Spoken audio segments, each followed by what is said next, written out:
Good morning students. હવે આપણે last લેક્ચરમાં બધા એલાઉન્સીસ છે એ આપણે ડિસ્કસ કર્યા હતા, અને આગળ પણ હજી મેં તમને કીધું હતું કે અમુક હજી પણ એલાઉન્સીસ છે એ આપણે ડિસ્કસ કરવાના બાકી છે.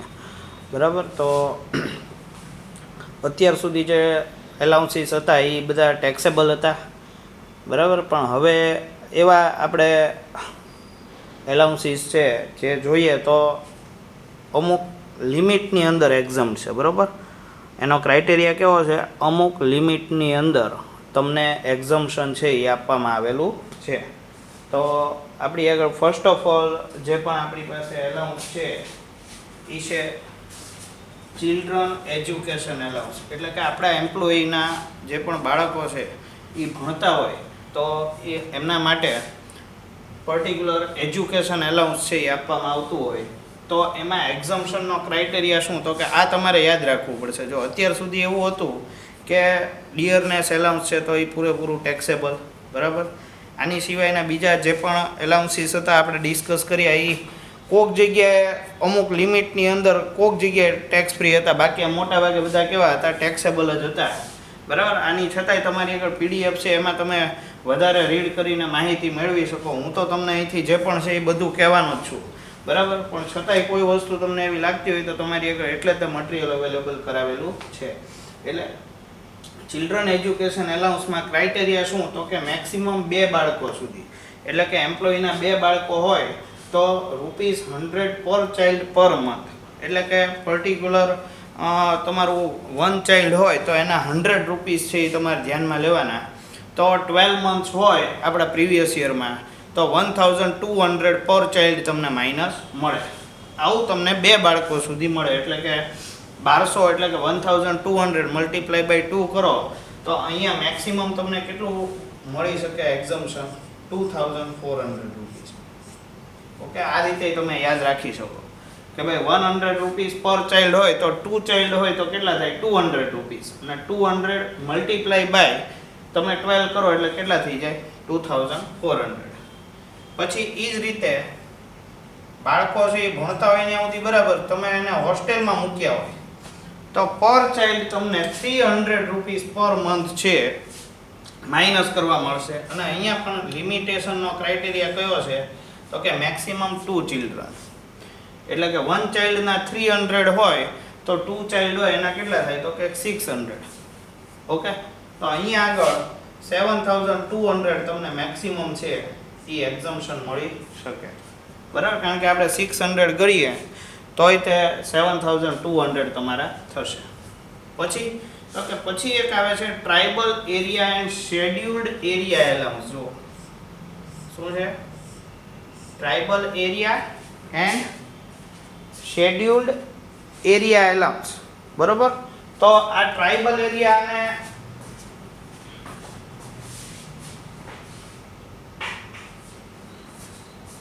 ટ્રાઇબલ એરિયા અને શેડ્યુલ્ડ એરિયા વાળું જે આવ્યું એ ઘણીવાર તમને ખબર હોય તો અમુક એરિયા હોય બેકવર્ડ હોય. સપોઝ વિલેજ એરિયા હોય તો જનરલી એમ્પ્લોયી છે એમાં જોબ કરવા તૈયાર જ ન થાય. કેમ? તો કે એને ફેસિલિટીઝ ન મળતી હોય એટલે. પણ છતાંય જો કોઈ પણ એમ્પ્લોયી ત્યાં આગળ જોબ કરતો હોય તો એને 200 પર મંથ એટલે કે 2400 છે એને એક્ઝમ્પ્ટ આપવામાં આવતા હોય છે. Tribal area. બરાબર, અથવા તો શેડ્યુલ્ડ એરિયા. શેડ્યુલ્ડ એરિયા એટલે એવો એરિયા કે જ્યાં આગળ કોઈ જોબ કરવા જનરલી તૈયાર થતું હોય નહીં. ગવર્મેન્ટે એને શેડ્યુલ્ડ એરિયા છે એ ડિક્લેર કરેલો હોવો જોઈએ. બરાબર, પછી આવે ટ્રાન્સપોર્ટ એલાઉન્સ. જો ટ્રાન્સપોર્ટ આપણે અત્યાર સુધી કન્વેયન્સ એલાઉન્સ જોઈ લીધું, ટ્રાવેલિંગ એલાઉન્સ એ જોઈ લીધું. એ જ રીતે ટ્રાન્સપોર્ટ એલાઉન્સ કોના માટે? બ્લાઇન્ડ, ડેફ, ડમ ઓર હેન્ડીકેપ. જુઓ, બરાબર, બ્લાઇન્ડ એટલે કે આંધળા, બહેરા, મૂંગા. બરાબર, અથવા તો કોઈ હેન્ડીકેપ છે તો એને 3200 પર મંથ એને ડિડક્શન છે એ આપેલું છે. તમે કહેશો સર આટલું બધું ડિડક્શન કેમ એને? તો પહેલાં તો તમે વિચારી લો કે આવી રીતની કોઈ વ્યક્તિ હોય તો પોતાનું જનરલી પ્રાઇવેટ વ્હીકલ બંધાવીને આવજા કરે જોબમાં. બરાબર, જો એ રોજે રોજ આવી રીતના આવજા કરતા હોય પોતાની જોબમાં તો ઓલરેડી ફિઝિકલી ચેલેન્જ છે, બહુ ખરાબ પરિસ્થિતિની વચ્ચે નોકરી કરી રહ્યા હોય તો એને ધ્યાનમાં રાખીને જો સરકાર છે એ દરેક પોઈન્ટને ધ્યાનમાં રાખીને બેનિફિટ છે એ આપતી હોય છે. છે. એટલે આ થયું ટ્રાન્સપોર્ટ એલાઉન્સ. પછી એ જ રીતે એક છે એ રનિંગ એલાઉન્સ. આ જનરલી કોઈ જગ્યાએ દાખલામાં અત્યાર સુધી મેં જોયું નથી કે કોઈ જગ્યાએ સમમાં આવે, પણ છતાંય તે ક્રાઇટેરિયામાં આપણને આપેલું છે તો આપણે જોઈ લઈએ છીએ. 70% ઓફ સચ allowance or ₹10,000 per month whichever is less, તમને આ રનિંગ એલાઉન્સ છે એ ડિડક્ટ કરવા મળે. આ રનિંગ એલાઉન્સ એટલે શું? તો કે જનરલી તમે જોબ કરતા હો અને તમારી હરવા ફરવાની કોઈ પણ પ્રકારની જરૂરિયાત રહેતી હોય તો એમાં ઘણા બધા ખર્ચા છે એ તમારે થતા હોય, તો એ જોબની રિસ્પોન્સિબિલિટીને પૂરી કરવા માટે તમે જે પણ એલાઉન્સ છે એ આપતા હો તો એની 70% એમાઉન્ટ છે અથવા તો ₹10,000 whichever is less એ તમને ડિડક્ટ કરવા મળતું હોય છે. ઓકે. પછી આગળ તમને એક એલાઉન્સ આપેલું છે જેનું નામ છે ફોરેન એલાઉન્સ. રનિંગ એલાઉન્સ પછીનું તમે લિસ્ટમાં આગળ જોશો ને તો એક ફોરેન એલાઉન્સ છે.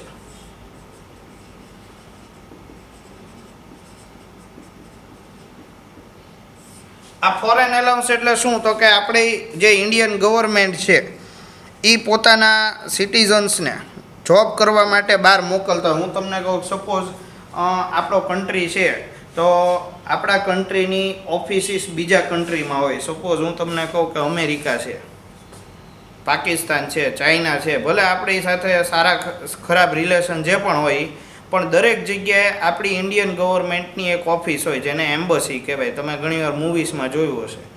એટલે કે જ્યારે ટ્રાવેલિંગ માટે અથવા તો બિઝનેસ પર્પઝથી કોઈ પણ ઇન્ડિયન સિટીઝન છે એ પર્ટિક્યુલર કન્ટ્રીમાં જાય તો એને કોઈ પ્રોબ્લેમ અથવા ઇસ્યુ થયો હોય તો એ ક્યાં જઈને સોલ્વ કરી શકે? એમ્બસીમાં જઈને સોલ્વ કરી શકે છે.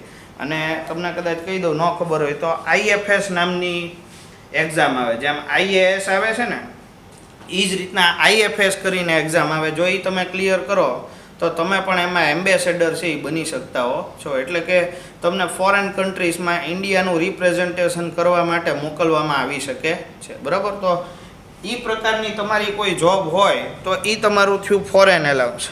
અને એ જે ફોરેન એલાઉન્સ છે એ ગવર્મેન્ટના પોઈન્ટ ઓફ વ્યૂથી તમે ગયા છો. જો ખાસ યાદ રાખજો, આ ફોરેન એલાઉન્સ છે એ કોને આપવામાં આવે છે? ગવર્મેન્ટ એમ્પ્લોયીને. બરાબર. તો ગવર્મેન્ટ એમ્પ્લોયી છે એ પોતાનું ઘર છોડીને ક્યાં જાય છે? ફોરેનમાં. બરાબર. આપણને લાગે હરવા ફરવા માટે 1-2 દિવસ માટે તમને આઉટ ઓફ ઇન્ડિયા જવું ગમે, બરાબર, પણ તમારે જોબના પર્પઝથી પરમેનન્ટ ત્યાં જવાનું થાય તો તમને કદાચ આ ઓપ્શન ન પણ ગમતો હોય એવું બની શકે. એટલે આ બધા પોઈન્ટને ધ્યાનમાં રાખીને જે પણ ફોરેન એલાઉન્સ છે એ ગવર્મેન્ટ એમ્પ્લોયીને આપવામાં આવતું હોય છે, એટલે કે આપણા એમ્બેસેડર હોય અથવા તો એની અંડરમાં જોબ કરતા હોય ગવર્મેન્ટ એમ્પ્લોય હોય તો એ ફૂલ્લી કેવું છે? Tax free. અથવા અહીંયા બીજો વર્ડ છે એવો યુઝ કરવામાં આવે, એક્ઝમ્પ્ટ. આ તમારે યાદ રાખવાનું. ચાહે એ ટેક્સ ફ્રી લખે, ચાહે એ એક્ઝમ્પ્ટ લખે, બધાની ઇફેક્ટ તો સેમ જ આવવાની છે. બરાબર. પછી allowances two foreign technician.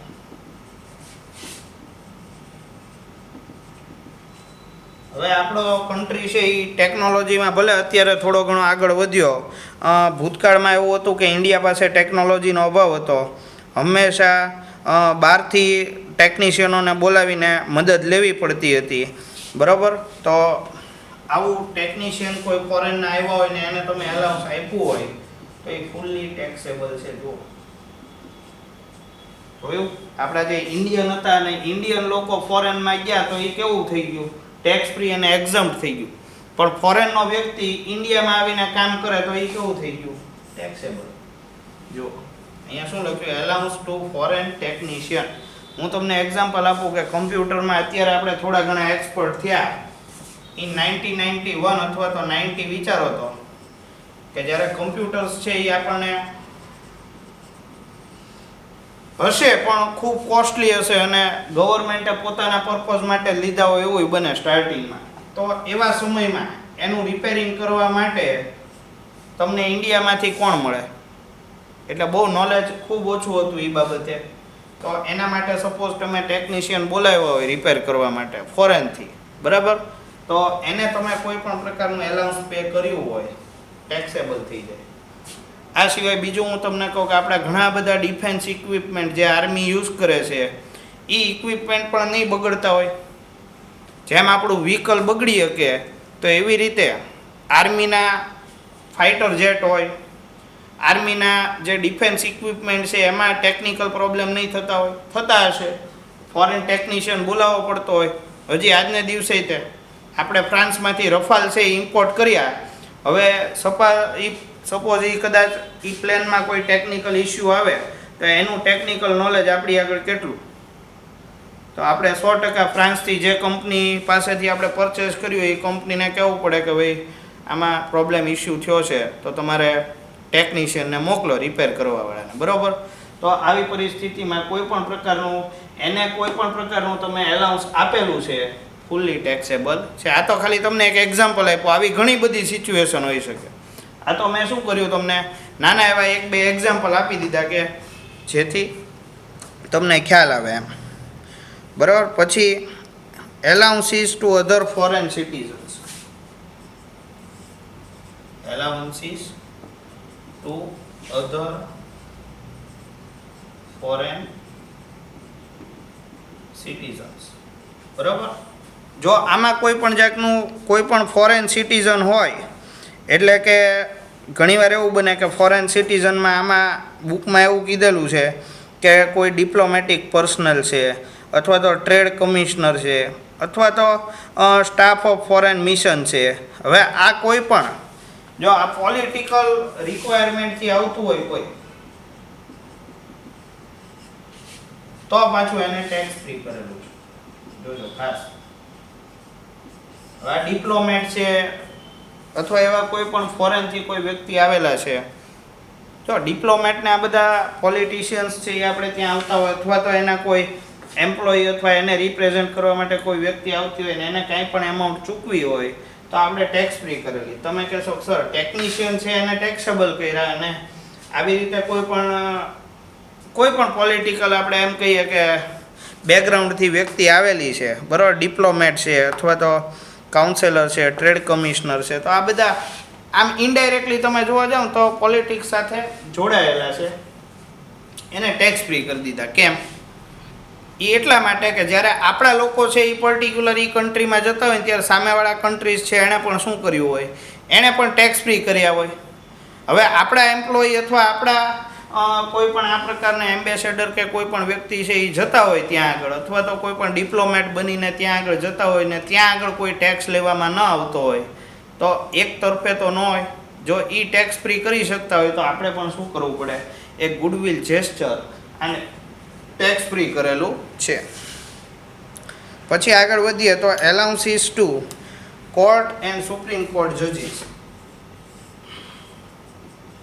Allowances to court and supreme court જજીસ. હવે જો જજને કોઈ પણ પ્રકારનું એલાઉન્સ છે એ આપેલું હોય, ઓકે, તો એ એલાઉન્સ છે એ ફૂલ્લી કેવું કરી દીધું છે, તમને એક્ઝમ્પ્ટ કરી દીધેલું છે. જોઈ લો. તમે કહેશો કે જજને તો સર કેપેબલ હોય, એને સેલરી સારો મળતો હોય તો એને કેમ ટેક્સ ફ્રી કર્યું? તો તમને કદાચ ખબર હશે કે જજની અમુક રિસ્પોન્સિબિલિટી અને લિમિટેશનનો ક્રાઇટેરિયા હોય. જજ છે એ કોઈ દિવસ પબ્લિક ઇવેન્ટ છે એ અટેન્ડ ન કરી શકતા હોય. એની જે લાઈફસ્ટાઈલ છે એ ઘણી બધી રિસ્ટ્રિક્શનની વચ્ચે હોય. તમારે જોવું એ પોતાના ઘરે અને ઘરેથી કોર્ટથી પાછા ઘરે, એટલે કે જનરલી એ બીજી બધી જગ્યાએ આવજા પણ કરતા હોતા નથી. એટલે એનો બહુ રિસ્ટ્રિક્શનવાળી લાઈફસ્ટાઈલ હોય તો એને ધ્યાનમાં રાખીને એક્ઝમ્પ્ટ કરવામાં આવેલું છે. તો રિસ્ટ્રિક્ટેડ લાઈફસ્ટાઈલને લીધે જે પણ જજ છે એ એટલા માટે એને રિસ્ટ્રિક્ટ કરેલા છે કે જો કોઈ પણ જગ્યાએ ઇવેન્ટમાં એ આવજા કરે તો એના રિલેશન ઊભા થાય.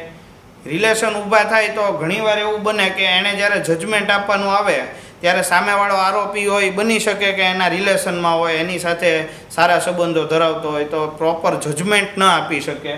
એટલે ધ્યાનમાં રાખીને એક લિમિટેડ લાઈફસ્ટાઈલ જીવતા હોય એટલે કોર્ટના અથવા તો કોઈ પણ સુપ્રીમ કોર્ટના જજીસ છે તો એને જે પણ એલાઉન્સ આપેલું છે એ પૂરેપૂરું એક્ઝમ્પ્ટ છે એ કરવામાં આવેલું હોય છે. આ સિવાય યુનાઇટેડ નેશન્સનું કોઈ પણ એમ્પ્લોયી હોય તો એના એલાઉન્સીસ છે એ એક્ઝમ્પ્ટ કરેલા છે, બરાબર. આ સિવાય એણે નીચે એક બે વસ્તુ આપેલી છે. સાર્કના મેમ્બર હોય, સાર્ક એટલે આપણા ટીચર્સ અથવા તો researchers from SAARC member state is exempt. Okay, જુઓ, સાર્ક કન્ટ્રીઝ એટલે કે આપણે જે સાઉથ એશિયાના કન્ટ્રીઝનું જે સમૂહ અથવા જૂથ બનેલો છે એને સાર્ક કહેવાય છે, બરાબર. આ સિવાય કોઈ પણ કમ્પેન્સેટરી એલાઉન્સ અંડર આર્ટિકલ 222 બ્રેકેટમાં 2 of constitution is exempt from tax. આ બધું બહુ જનરલી પૂછાતું નથી, પણ આમ જોવા જઈએ તો ઓવરઓલ આપણે એલાઉન્સીસ છે એ આપણે બધા ડિસ્કસ કરી લીધા છે. ઓકે, તો આપણું આ એલાઉન્સવાળો પોર્શન છે એ લગભગ પૂરો થઈ જાય છે. અને એક દાખલો પણ આપેલો છે એલાઉન્સને લગતો, તો આપણે એક આપણે કાઉન્ટ કરીને પછી તરત જ આગળ આપણે પર્કવિઝિટ તરફ લગભગ જવું પડશે. આ જોઈ લો, હાલો આગળ પર્કવિઝિટ જ આપેલી, બરાબર. એટલે ફેસિલિટીઝ, એટલે અત્યારે આપણે આ એલાઉન્સવાળો પોર્શન છે અહીંયા પૂરો કરી દઈએ છીએ. અને એ પતે એટલે તરત જ આપણે નાનો એવો એક દાખલો આપેલો છે, ગણી નાખીએ, તમને મજા આવશે, બરાબર. અને એના પછી તરત જ તે આપણે પર્કવિઝિટવાળા પોઈન્ટ ઉપર આગળ વધી જશું. ઓકે, તો અત્યારે આટલું રાખીએ.